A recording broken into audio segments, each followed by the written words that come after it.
They thought this was training. Then the radio screamed. The SEAL captain's voice cut the air. "Is there a combat pilot among you?" Silence, one name, one secret about to explode. As boots pounded the dusty road, a woman with a broken watch and an empty wallet slowly rose. "I am," and everything after that was survival. Dawn hangs low over the airstrip, a thin band of red cutting the mist. It feels like the world is holding its breath. The kind of hush that comes right before a truth. Sarha Robertson hides her hands in her pockets. The watch on her wrist is cracked across the face. The second hand ticks, then stutters, then leaps as if time is scared of itself. She keeps the strap tight. It bites skin. It keeps her awake. A beat-up bus idles near the fence.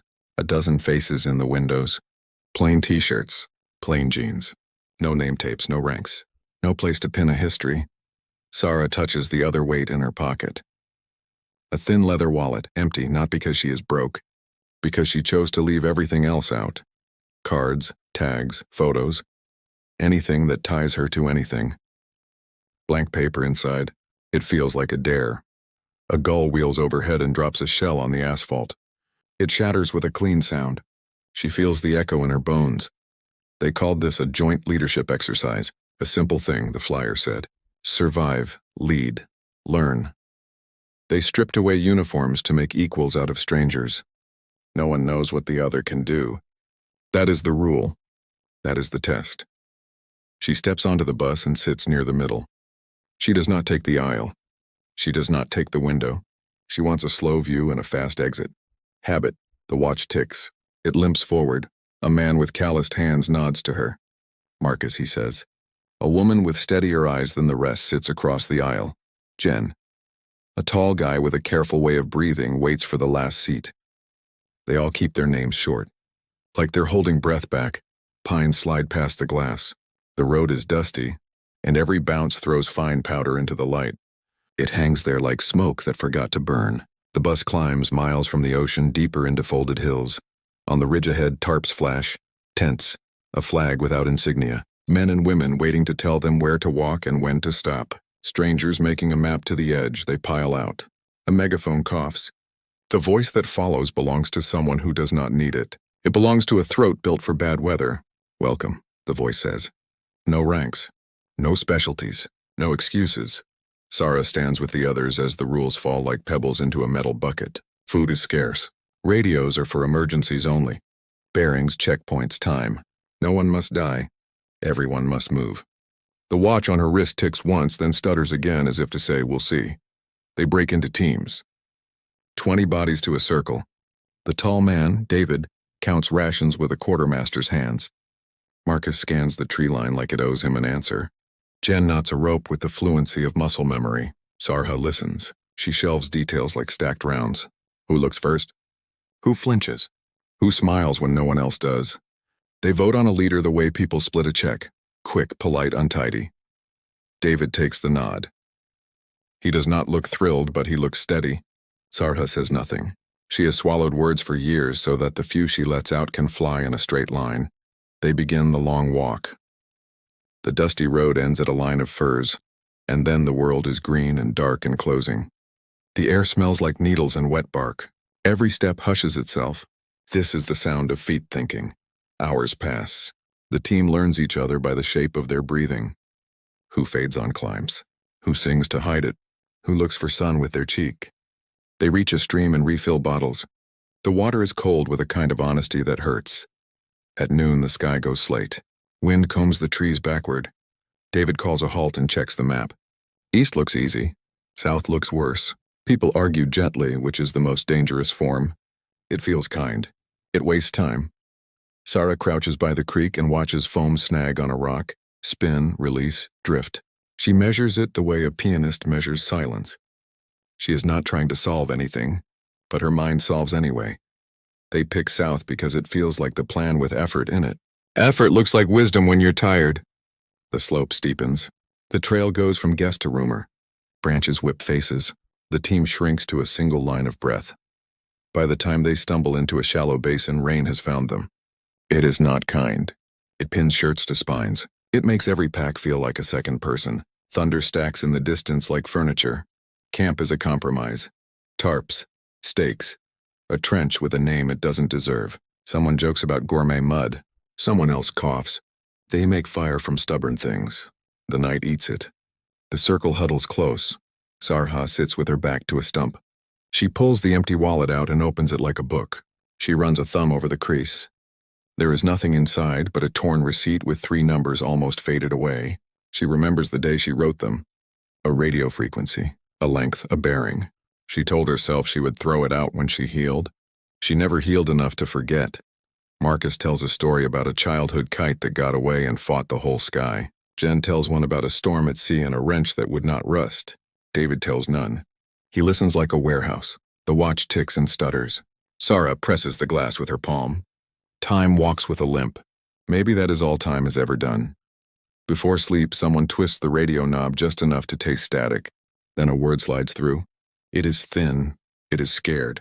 It makes the circle go still. Mayday, it says. Then a cough of noise. Then nothing. They look at David. He looks at the clouds. He looks at the trees. He looks at the faces waiting. He raises the radio, thumb heavy on the transmit. He does not speak yet. Lightning lifts the hill into afternoon for a single heartbeat. Thunder collapses right after, as if the sky has dropped something it loved. Then a new voice comes in, hard and sure, cutting through the storm like it owns a runway. Attention all teams, it says. This is Captain Reeves. SEAL detachment. We've got a real-world situation. Is there a combat pilot among you? The circle stares at itself like a mirror no one wants to be first to look into. Sarha feels the broken watch burn against her skin. She hears the empty wallet whisper nothing. Is there a combat pilot among you? The voice repeats. She stands, and the rain, for one impossible second, stops. No one speaks. The radio crackles, then goes thin.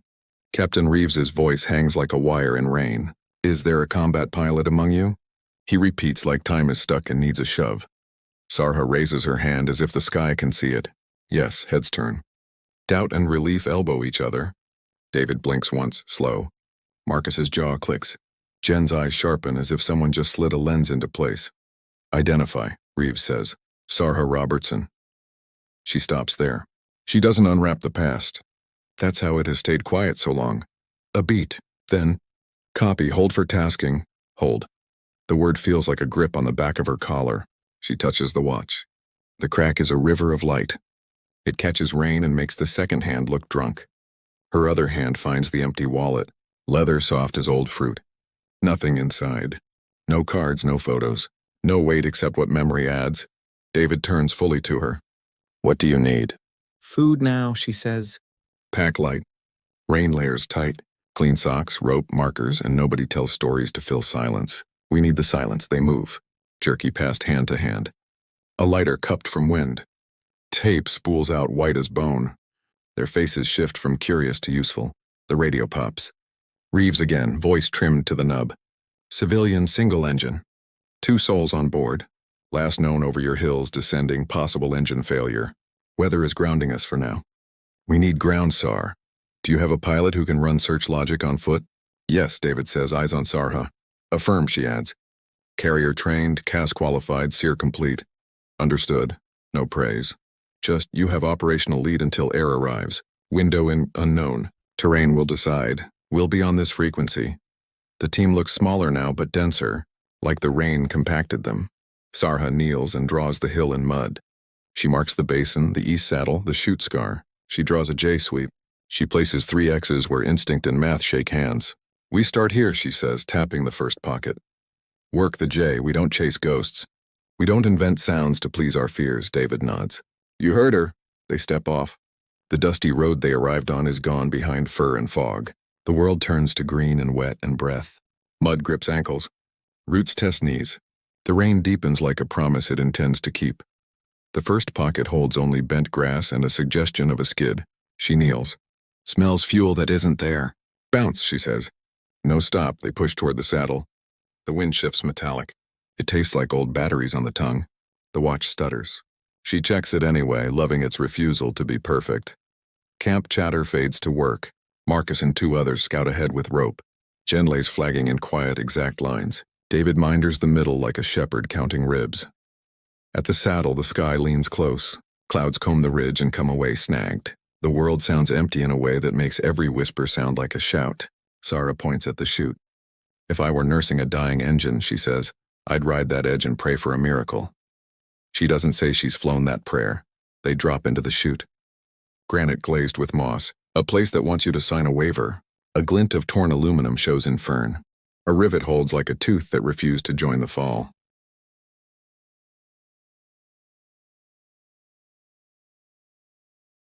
Right path, she says. The words warm backs, then the smell. Not memory, real. Fuel and hot metal gone cold. The fuselage is canted against a stump, nose bitten in. The cabin peeled. The engine sulks uphill like a thrown tantrum. The first body lies quiet under alder. Seatbelt still on, face gentle. The way the world sometimes is right after it is cruel. She looks a second, no more. Cover, she says, and they do, with blue tarp that whispers rain. In here, Jen calls from the cabin. Pulse weak. Legs wrong. Sarha crawls in. The air is thin with fear. A woman around 40, skin gray at the edges, breathing like a polite guest. Hi, Sarha says softly. I'm Sarha, we've got you. She doesn't ask permission to help. She builds it with her voice. Master off, she orders. Fuel shut. Stabilize C-spine. Splint that leg like gravity owes you money. Heat packs. Slow moves. Count your corners. Hands make a choreography. They don't need names to be a team now. The hill named them already. The radio lights. Reeves. Window opening soon. We can get a hoist bird over you in standby, call it 10 minutes if lightning holds. Mark and LZ. Copy, Sarha says. Trees tight. We'll find 30 feet of mercy. Marcus, she says, and he's moving before she finishes his name. Uphill, clear tape 2 anchor points for a high line if we need it. He lopes off with 2 others, rope paying out like a thought. A sound cuts the chute. Not thunder. Not rotor, footsteps fast, coming down, not up. Eyes, Sarha says, calm flat. Hands visible. No sudden moves. 2 figures break the alder, slickers, mud to the knees. One limps. The other is dragging fear behind him like a net. Help, the standing one calls.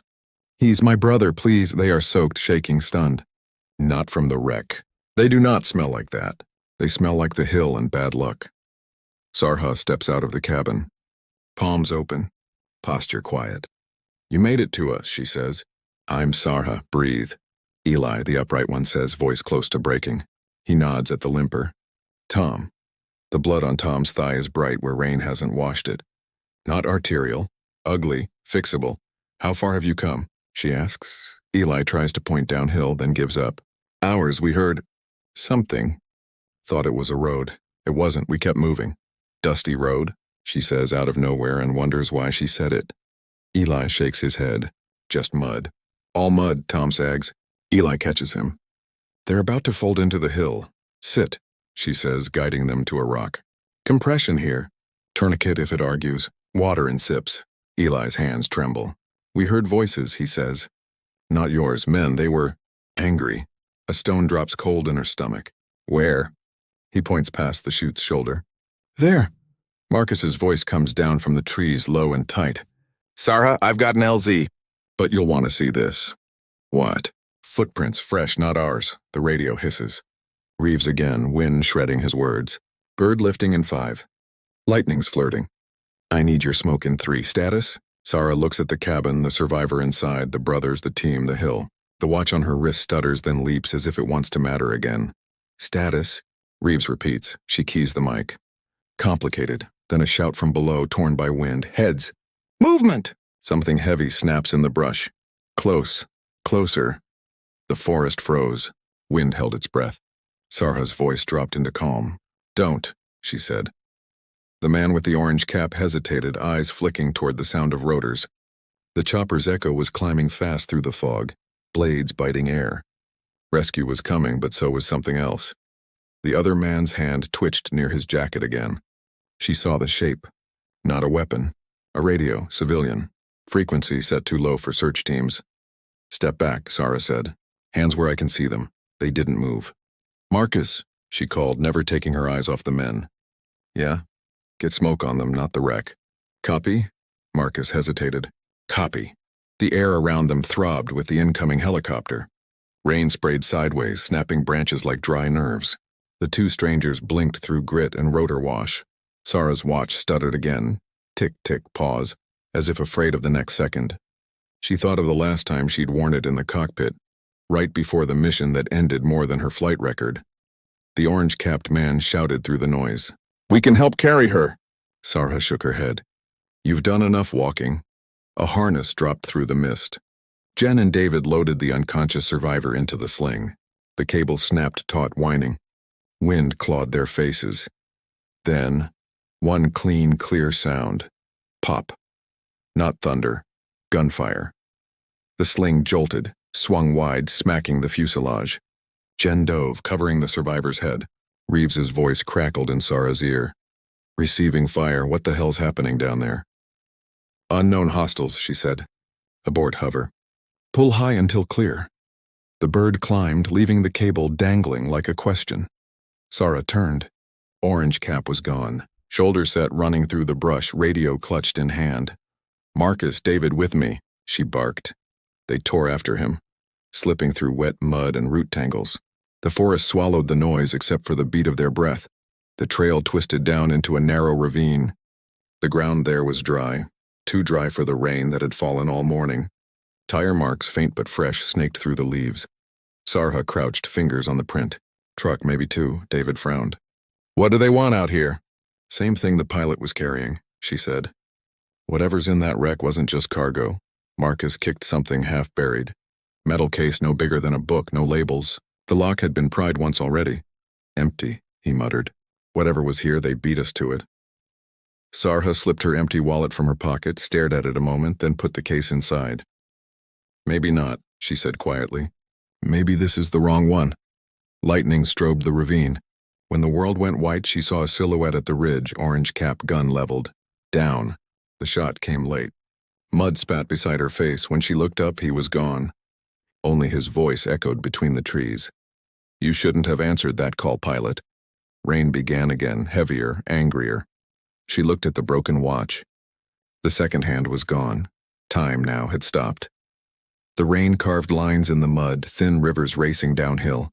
Sarha stood still, chest heaving, eyes fixed on the ridge where the man had been. Marcus scanned the slope. "He's gone." "No one vanishes that clean," she said. "Not without help." The radio clicked. Reeves's voice buzzed through static. "Robertson's situation report." She wiped rain from her mouth. "We were engaged by two hostiles, armed, unverified ID, survivor partially evacuated. Remaining ground team intact. Request secondary bird for extraction." "Negative," Reeves said. "Lightning has us grounded again. You'll have to hold position until we can reinsert. Copy?" "Copy." The word felt heavier than it should. David kicked a rock into the water.